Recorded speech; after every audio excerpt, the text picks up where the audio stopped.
Post office clerks put up signs saying position closed. The secretaries turn off typewriters and put on their coats. And janitors padlock the gates for security guards to patrol. And bachelors phone up their friends for a drink while the married ones turn on a chat show. And they'll all be lonely tonight and lonely tomorrow. Gentlemen, time please, you know we can't serve anymore. Now the traffic lights change to stop when there's nothing to go. And by 5 o'clock everything's dead, and every third car is a cab. And ignorant people sleep in their beds like the dope white mice in the college lab. And nothing ever happens, nothing happens at all. The needle returns to the start of the song, and we all sing along like before. And we'll all be lonely tonight and lonely tomorrow. Telephone exchanges click while there's nobody there. The Martians could land in the car park and no one would care. And closed-circuit cameras in department stores shoot the same movie every day. And the stars of these films neither died nor get killed, just survive constant action replay. And nothing ever happens, nothing happens at all. The needle returns to the start of the song, and we all sing along like before. And we'll all be lonely tonight and lonely tomorrow.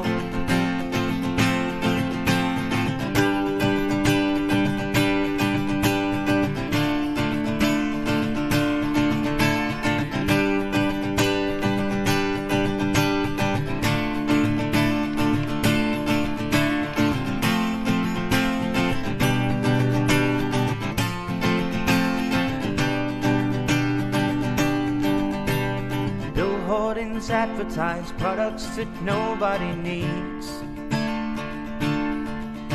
while angry from Manchester writes to complain about all the repeats on TV. And computer terminals report some gains on the values of copper and tin, while American businessmen snap up Van Goghs for the price of a hospital wing. And nothing ever happens, nothing happens at all. The needle returns to the start of the song, and we all sing along like before.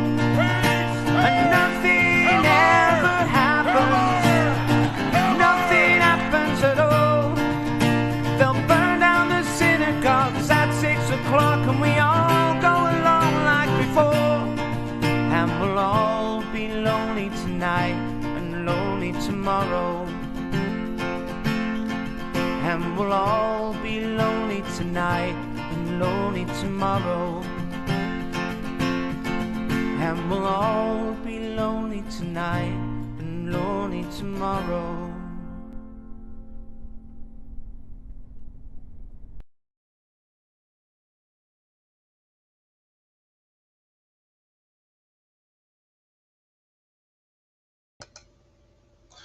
Well, hello and welcome to a Sunday evening here at Restore UK Live. We've had some thoughts and speaking to some people over the past few days, taking a break over the weekend in general, and come back really to convey those thoughts and to put those thoughts out there in order that British Unionists, the length and breadth of Northern Ireland, the length and breadth of the United Kingdom, well, they can understand actually how things are. Now, we don't claim to be to have a crystal ball.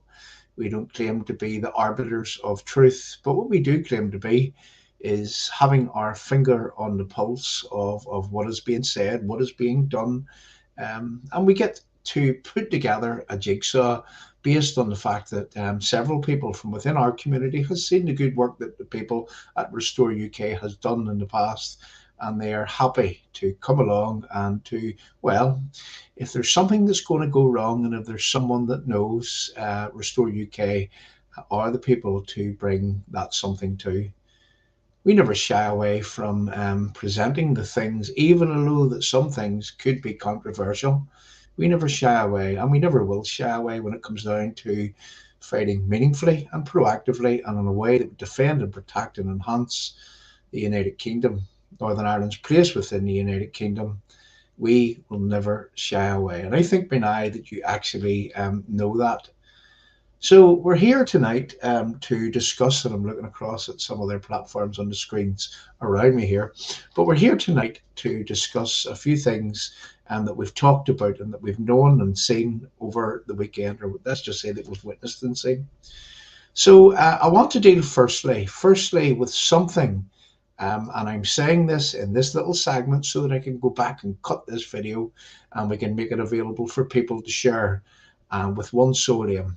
The DUP leadership, the DUP hierarchy, the people that are in the DUP, surrounding the DUP, the hierarchy that are 12 in number, so we are told.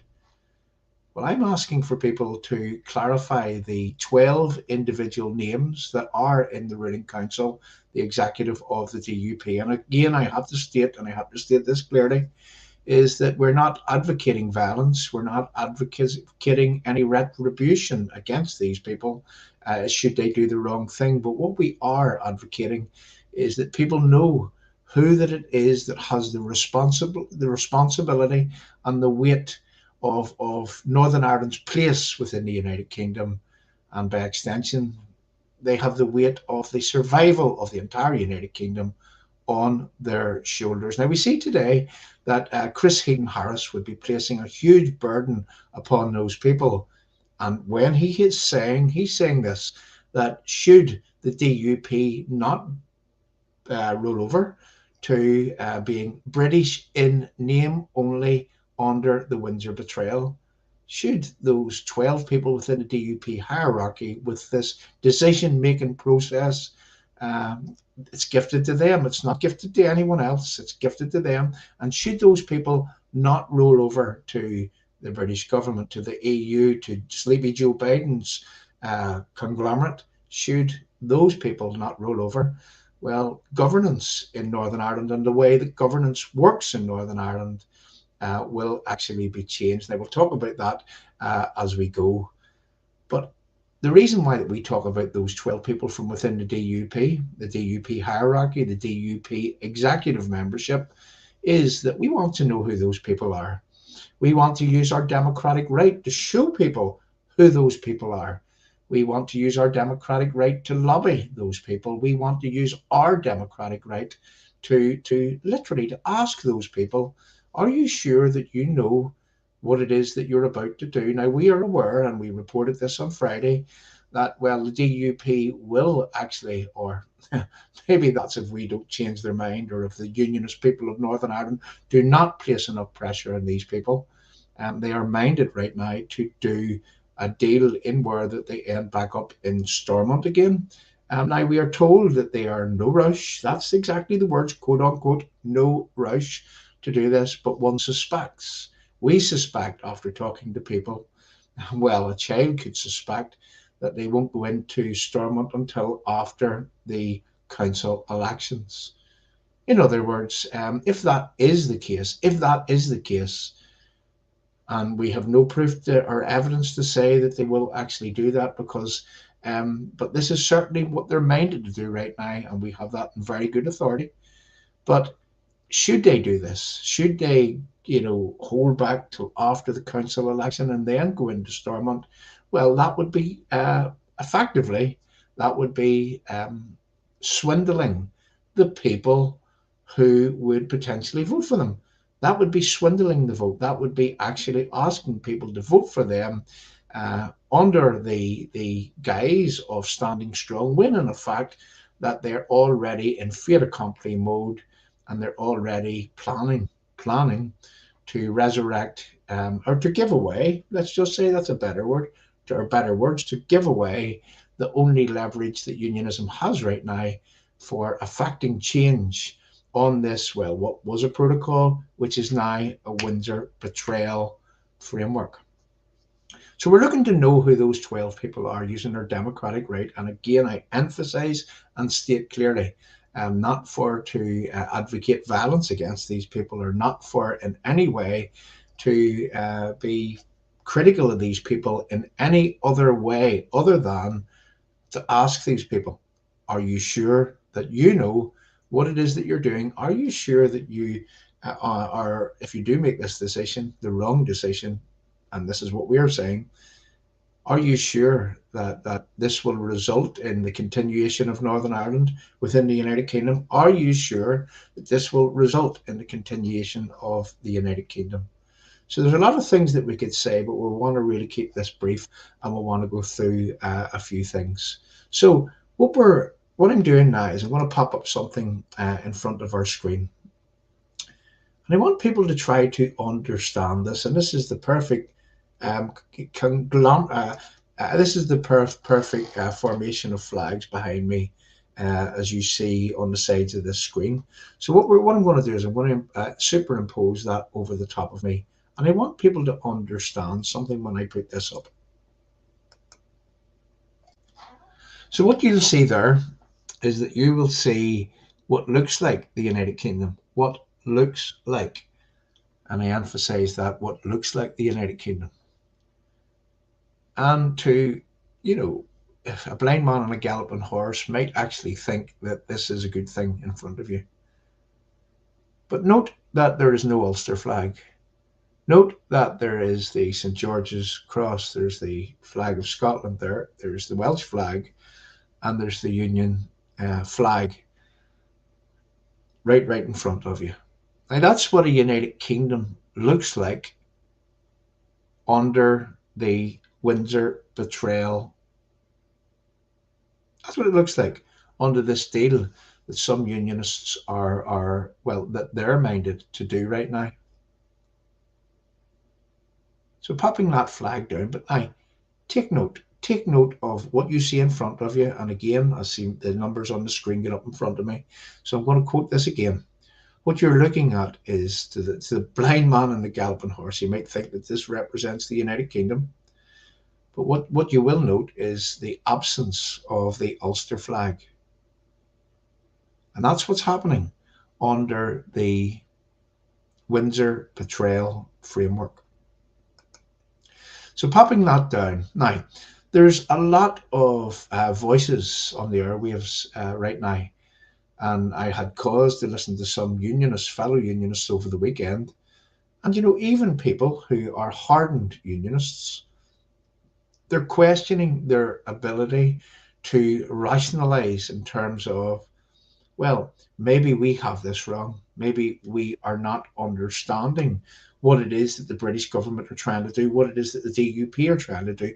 Maybe we're not understanding this. Maybe we should give them the scope to do what it is that they have to do, and then we'll judge it at the end. Fellow unionists, to judge a betrayal at the end, well, I'm going to say that would be too late. That would be too late. And voices are needed right now against this betrayal. Lobbying of your politicians is needed right now against this betrayal. The voices of our politicians are needed right now, coming out and not in no rush, not consulting in secret behind the greater number of unionists' backs here in Northern Ireland, not consulting to the few, not consulting to community groups and to, your party membership, DUP I'm aiming at here. Why don't you just come on, open and honest, and tell people what it is that you're prepared to do and the reasons why that it is that you're prepared to do it? Open and transparent process. What are you frightened of? What are the DUP frightened of telling the people? Well, we haven't heard their voices yet. They're going to consult. They're going to slip around the United Kingdom. They're all saying, from the Americans to the EU to the Dublin government to Keir Starmer from the Labour Party in the UK. And we know that he's no friend of Northern Ireland and Northern Ireland unionism. In fact, he's no friend of unionism right around the United Kingdom. Yet he's saying, well, give the DUP chance to get out and about and into their community and to sell their wares. So this is the point where I look into the camera. And this is the point where I ask of the DUP one thing. Supply anyone to come on here under Restore Live, Restore UK Live. Jeffrey Donaldson, would you like to come on here? Would you like to put some other member of the DUP on here to be confronted with some reasonable, rational questions, seeking to understand what it is that's in the DUP's mind, what it is that's in the minds of those 12 people at the top of the DUP? Do they realize what they're doing? Perhaps their arguments are based upon information that they have and we don't have. Well, if that's the case, explain to ordinary unionists right around the United Kingdom. Explain to specifically unionists here in Northern Ireland what it is that you're going to do and why that it is that you're going to do it, and do you understand the full implications? Just a few days ago, we done a stream Friday evening. We broke some news that the DUP are consulting. The DUP are consulting in a way that they say that they will be back in Stormont, but there's no rush. There's no rush. And they're looking for some things to be confirmed, and we discussed that on Friday night. We're not going to go over it again. I want to move on slightly to something that we've seen over the weekend in the media. And I want to draw your attention to this that I'm just about to superimpose across my screen here. So this was Sam McBride from the Belfast Telegraph. He used to be in the newsletter, and he has written about the DUP's 7 tests. So you'll see there that the DUP's 7 tests, what he's actually doing in this little diagram here, or this little tick box exercise, he's saying that which one of the DUP's 7 tests have been met, been satisfied under the terms of the Windsor framework. So let's just have a look at this, and let's just try to see what it is that Sam McBride has actually written here. So Sam says that, okay, the DUP 7 test, new arrangements must fulfil the guarantee of Article 6 of the Act of the Union 1800. He says that hasn't been met. Any new arrangement must avoid any diversion of trade. Acts, that hasn't been met. Any new arrangements that are negotiated do not constitute a border in area C. He says that hasn't met. Now, he ticks 2 boxes here, number 4 and number 5, but we're going to move on to number 6 and 7, and then we're going to come back to those 2 boxes. So number 6, new arrangements should ensure that no new regulatory barriers develop between Northern Ireland and the rest of the United Kingdom unless agreed by the NI Executive and Assembly. And no, that hasn't been satisfied. So new arrangements must preserve the letter and spirit of Northern Ireland's constitutional guarantee set out most recently in the Belfast Agreement by requiring in advance the consent of a majority of the people for Northern Ireland for any diminution in its status as part of the United Kingdom. Sam McBride seems to think that hasn't been satisfied either. Now, I totally agree with Sam McBride where that it is that he's placed all these axes. But let's now return to number 4 and number 5, where the 2 ticks where Sam McBride is saying that these things have been actually satisfied and met with. Now, this is the point where I want you to listen, and I want you to listen very carefully.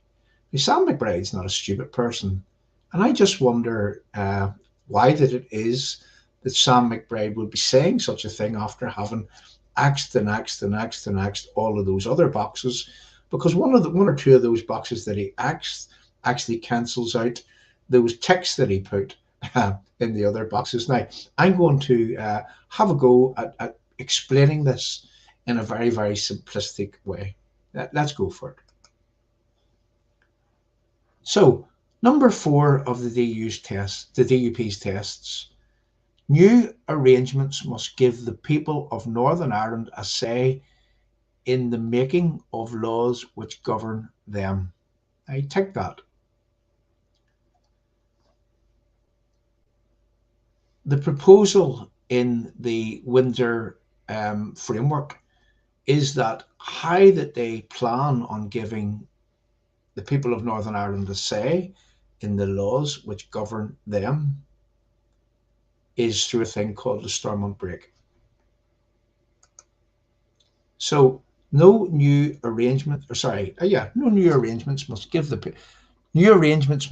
people of Northern Ireland a say in the making of the laws which govern them. How can anyone say that that's been satisfied? Because here's how that the Stormont break actually works.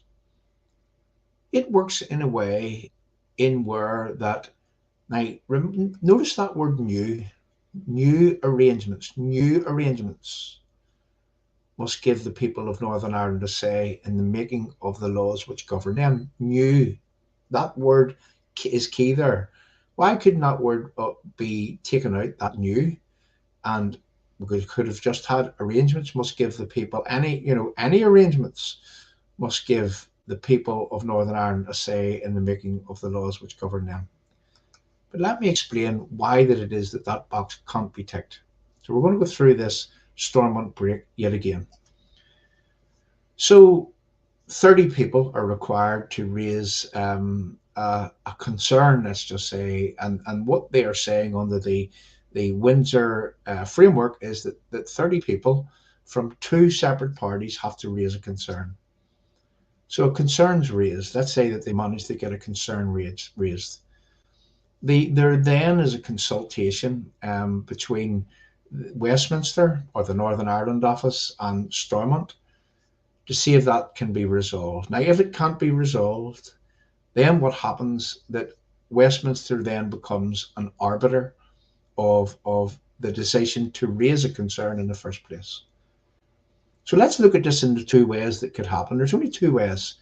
So either Westminster agrees with the concern that has been raised, or Westminster doesn't agree with the concern that has been raised with reference any new laws coming from the EU in terms of EU directives or EU single market changes or alteration to the laws that they have. So let's say that Westminster say, okay, we agree with the 30 people that raised this concern. Now, if the British government agree with those people, well, then the final arbiter is then the ECJ, for and on behalf of the EU. Then it moves on to the ECJ to literally to decide on whether or not that the 30 petitioners were right and the British government are right, or they decide ultimately whether those laws are coming our way or whether those laws are not coming our way. Now let's look at it from another angle. Let's say that the British government decide, or the Northern Ireland office decide, that they are not in agreement with the 30 petitioners. Then the British government has stopped it. So to look at what it is that Sam McBride has written here, is new arrangements must give the people of Northern Ireland a say, albeit in this case through the Stormont Assembly. Well, that doesn't give the people a say if that the petitioners raise a concern that if the British government agree with it, then it goes on to the ECJ, and the ECJ overturn it. Or if the British government don't agree with it, they block it there and then.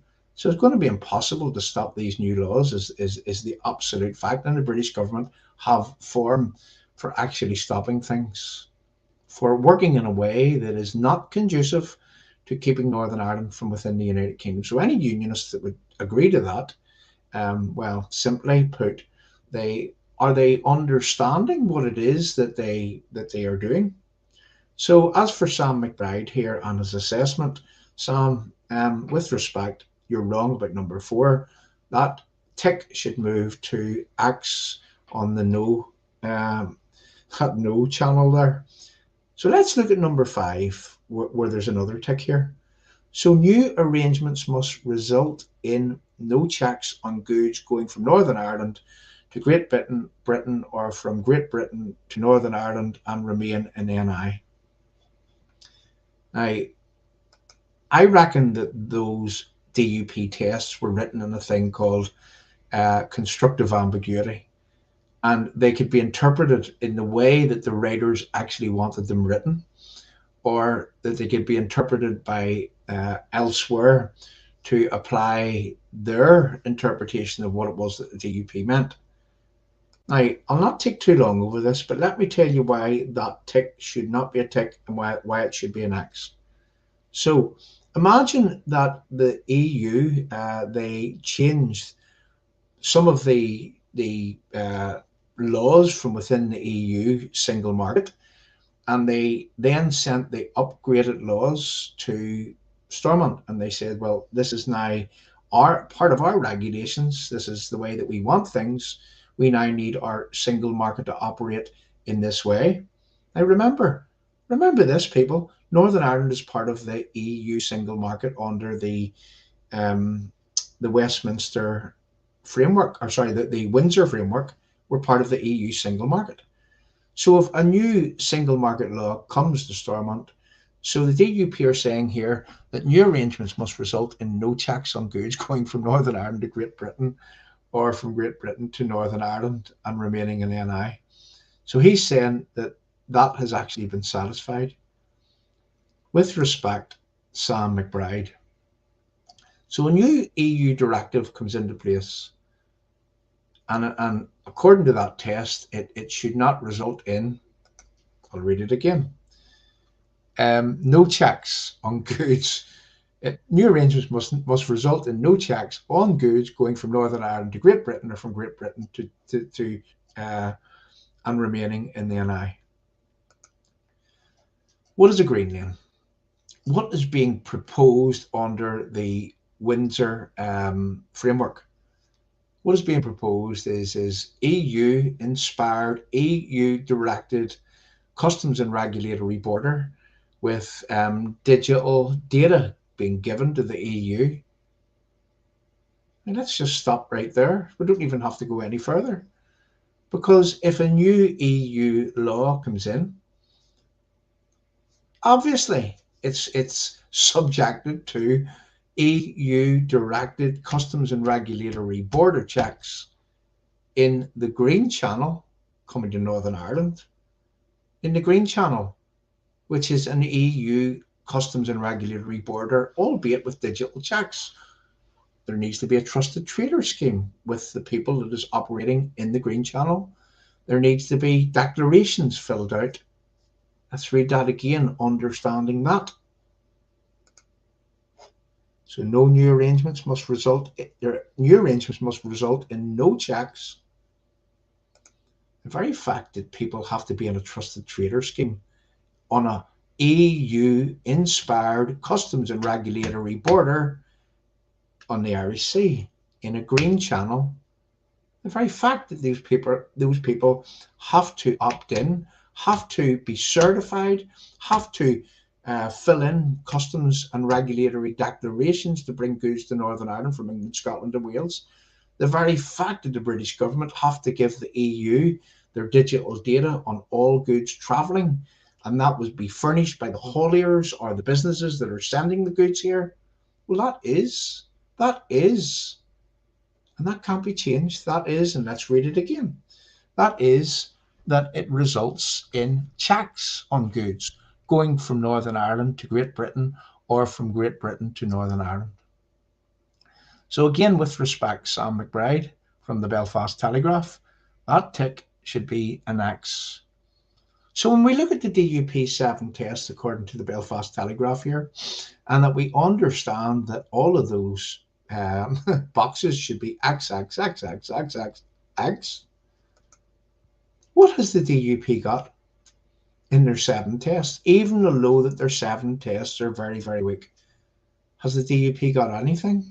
Why is it that they're contemplating going back into Stormont when they haven't got anything? Why is it they're contemplating giving up the only leverage that British Unionists have here in Northern Ireland for actually affecting change on this aggression which aims to take away our Britishness, which aims to make us, look below my name here, now this is a new phrase for every British Unionist around the United Kingdom. The people in Northern Ireland are to be designated British in name only. The people in Northern Ireland are they're destined to be designated as, well, having lost half of their union. Why do I say that? Let's try to understand what the union's made up of. The union is made up of 2 parts. It's made up of political and economical union. Who is it that's directing trade right now in Northern Ireland, this part of the United Kingdom? Who is it that's governing the laws? Who is it that's the final arbiter? Which court decides on what happens from within the economical union here in Northern Ireland? Effectively, people, what is being proposed under this Windsor framework is that the British government are prepared to give up half of the union. The union is made up in political and economical, and they're willing to forfeit the economical union and give it to the EU, probably going to be directed by Dublin, what happens here in terms of our trade, which would suit them, wouldn't it? But the British government are prepared to do that. And how any unionist could contemplate giving away the only leverage that they have to stop this from happening, and that's aimed at the DUP right now, well, how any unionist would contemplate doing that? Well, I'm going to say that let's try and assess why any unionist would do that. Well, they're looking after themselves for self-gain. They're certainly not looking after Northern Ireland's place from within the United Kingdom. They know something that we don't know. Well, come and tell us what it is that we don't know. So again, I appeal to Jeffrey Donaldson, to anyone from within the DUP, put forward your smartest mind, your best person for the job to come on here and make John Yates look stupid, because we've got quite a few questions for you on the reasons why that it is that you're prepared to do what you're prepared to do.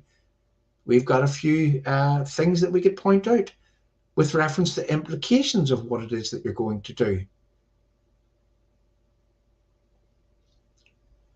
Are the DUP selling us out? There's a question for you right away.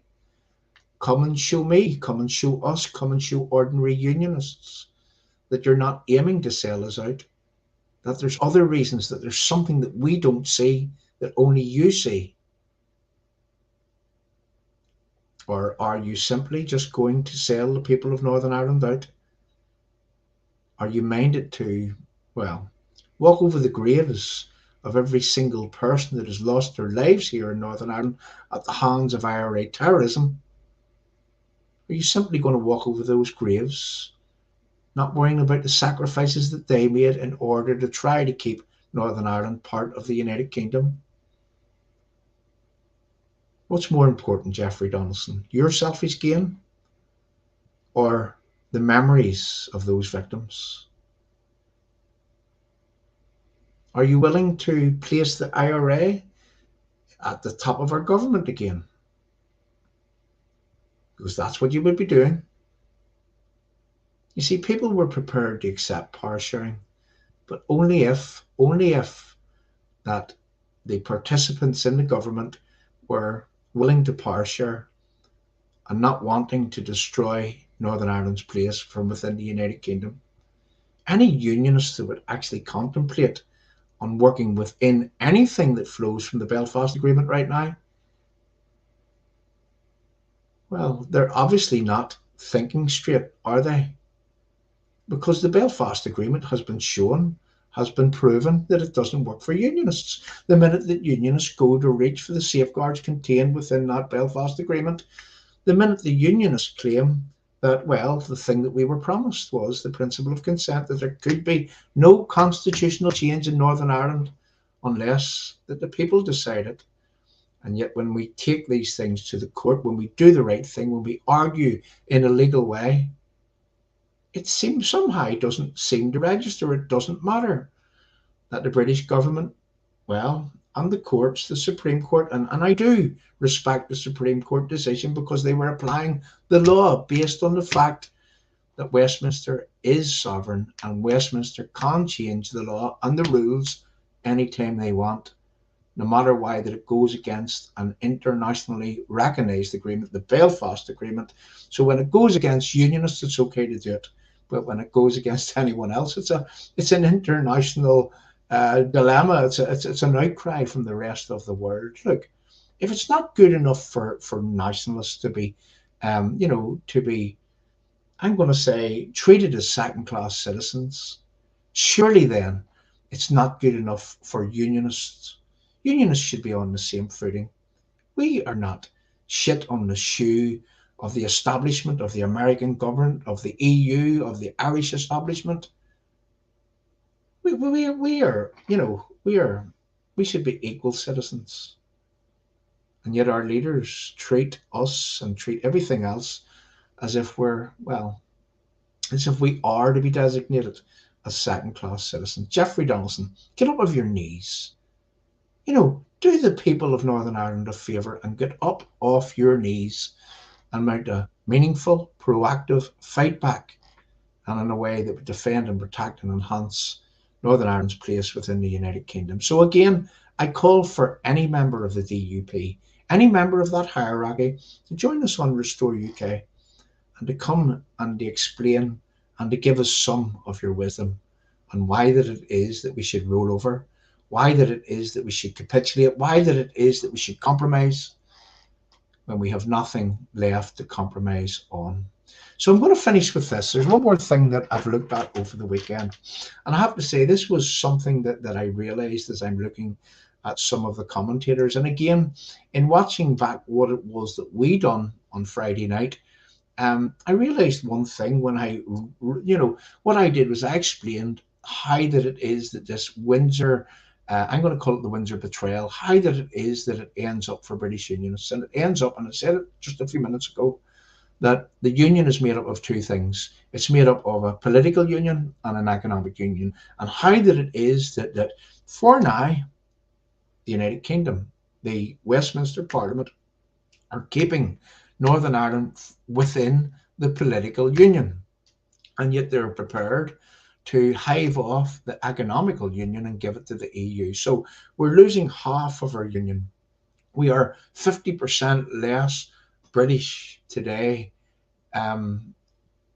after that Windsor framework came into place, even though that it hasn't been ratified, so to speak, yet.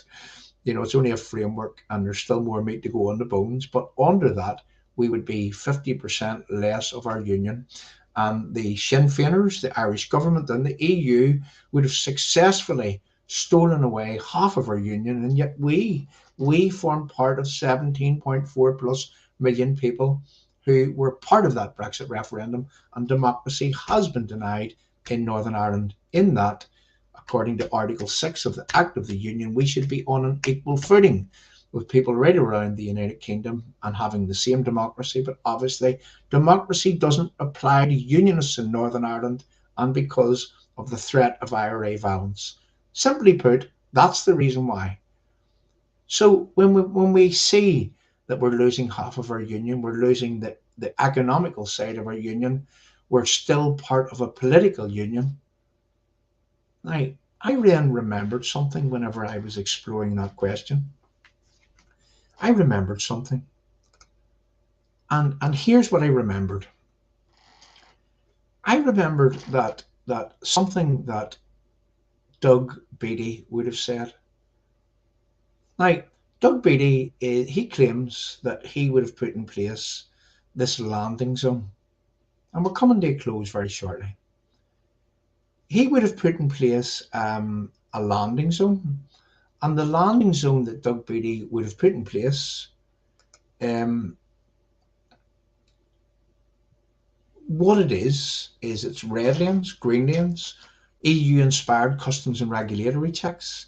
It's digital border. It's no checks on goods, but yet there's digital checks, and there's certification for trusted traders. There's declarations to be made on all goods that come to Northern Ireland. Probably there's even going to be labels on good destined for Northern Ireland. This is the way it works. So Doug Beattie actually claimed that what he did was that he actually put that in place, and the Ulster Unionist Party put that in place. Now, I also remembered something else that Doug Beattie said. Now, I can remember when he said that he put in place the landing zone. And I could see that the protocol was the landing zone.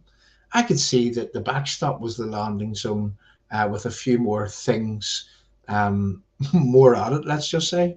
And now that we look at this Windsor, this framework, well, here's the way it works, right? Okay, so backstop, then Boris Johnson's oven-ready protocol deal, which really was the backstop. That's why it was oven-ready.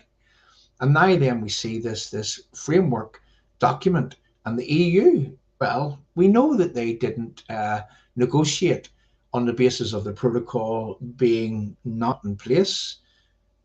All they did was they altered a few things. They put a frilly skirt on the protocol, and they brought out this new Windsor agreement, and that is an absolute fact. So really, what has changed? Not much has changed, other than that they're putting us back to where we would be with being half out of the United Kingdom, and I explained that a wee bit earlier.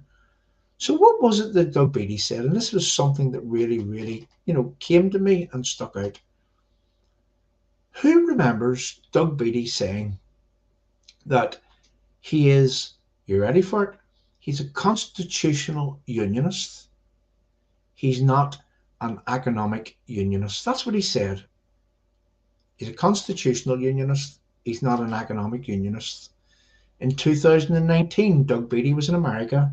He was in the EU with Maurice Sefcovic. He was in Dublin.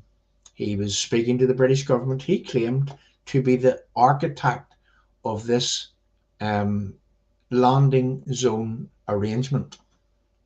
Now, whenever Doug Beattie would have been putting that in place, whenever that he would be talking to the Americans, the Irish government, the Dublin government, or the Irish government is the Dublin government, the British government, whenever he had been talking to all these people, he claimed that they all accepted this. This is what, now we have this, by the way, we have the evidence that Doug Beattie done that.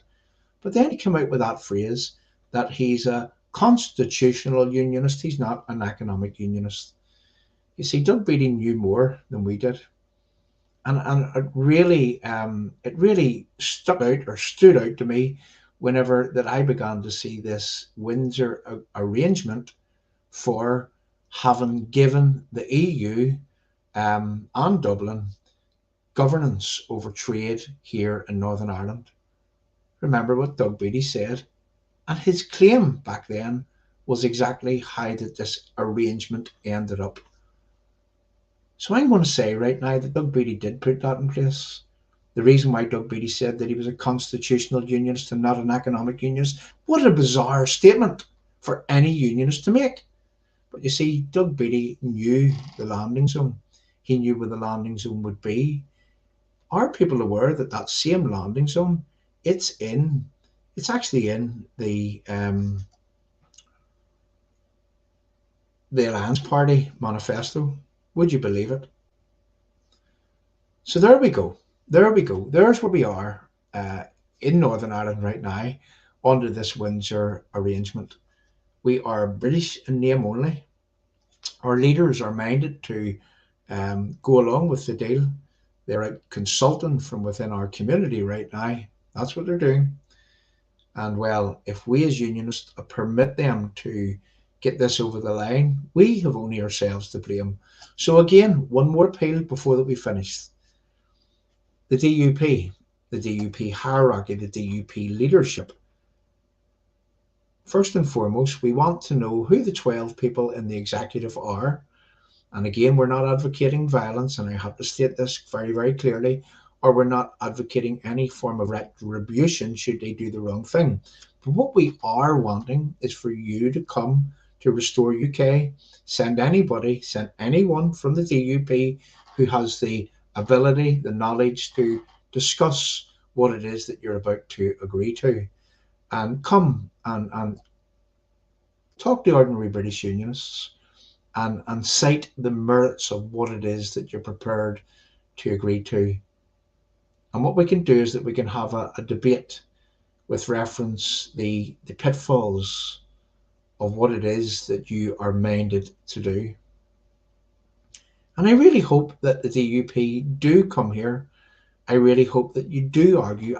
Listen, I would be really, really glad for to be wrong this time, but I don't think I am. I really don't think I am. People, thanks very much for coming along. The numbers across the platforms, again, we've got platforms. It showed high, it remained high. We're really glad to have our Facebook channel back again, and we will continue fighting for unionism, Northern Ireland unionism, Northern Ireland's place within the United Kingdom, and by extension, we will continue to fight for the United Kingdom of Great Britain and Northern Ireland to remain together. Together we are strong. Divided we fall. United we stand. Divided we fall. Sorry for losing those words right now. People, we haven't done this for a while.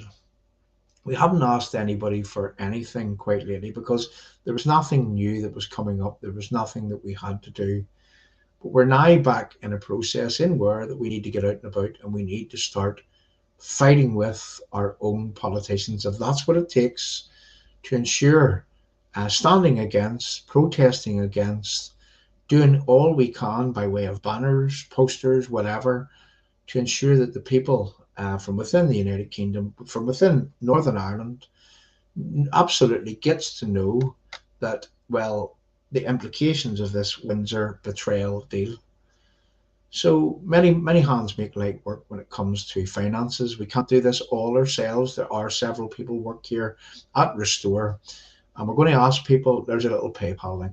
If you can contribute to our fighting fund, please do. And as you know, in the past, the fighting fund was used in the right way, and well, it will be used in exactly the right way from here going forward. So together we are strong, together we are unionists, and we're not going to let Sinn Féin, the threat of IRA violence from people from within the Republican end of things, we're not going to let that derail the greatest union that the world has ever known. We're certainly not going to permit, or we're certainly not going to agree to whatever British unionist leader here in Northern Ireland. We're not going to agree for them to roll over and to give away half of our union in such a way. And that's an absolute fact. So thanks very much for coming along yet again. Share the screen. Invite people to Restore UK for us. If you can help our work, click on that PayPal link. That PayPal link will be in the live chat on Restore UK, the British Unionist People's Voice, also on Restore UK on the YouTube.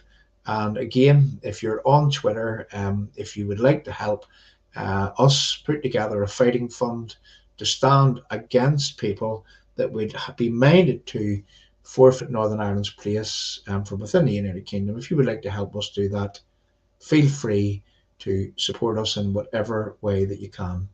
Thanks very much for coming along. We're going to play us out with something that may help instill, I'm going to say, let's try and understand the exact reason why we're in the position that we are. And I'm just looking for something that I can play here. Bear with me. I have that much stuff in front of me. Oh, here we go. Right. Playing us out with, well, the Belfast Agreement doesn't exactly work for Unionists, does it? It has never worked for Unionists. All it is, it wasn't a peace process. It became an appeasement process. Thanks very much for watching. We'll see you all again very soon. I can't help but wonder why so many people, they had to die for being British in our own land, murdered by cowards with their evil hand. The IRA crept back to their bed after leaving so many people dead. A soldier, a cop, a father, a son, a woman, a child, just anyone.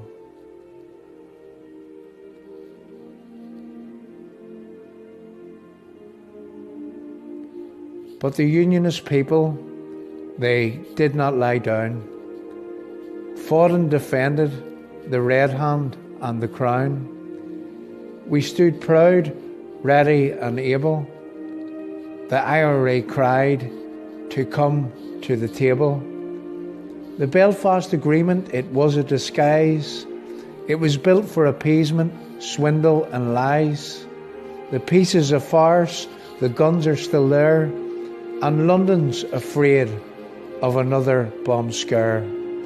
Appeasement after appeasement, day after day, provos in government still getting their way, and our two big parties, well, what can I say? They are sitting in Stormont with the IRA, not listening to the people who put them in place. They ask for support, then they lie to your face. A united Unionist party, some say we need, but there's too much corruption, lies and greed. I can't help but wonder why so many people, they had to die for being British in our own land. You can never shake a terrorist's hand. Think of our country, the red hand on the crown. Listen to the people, stop letting us down. Our leaders have blown the chance to make things right. The whole of unionism, I mean the people, we must unite. So we reach out again with offer of partnership. No time for politicians hell-bent on dictatorship. No puppets, no lackeys, our people deserve better. We will not be sucked in with promises in letter. Meaningful and proactive is the only game in town. We long for a day when politicians stop letting us down. You have one more chance at putting things right. But this time we demand that you stick to the fight. A roadmap must be drawn, agreed by everyone. No hierarchy, no pulling rank is exactly what must be done. An army of people must be put together with weapons of words, which will remain and abide forever.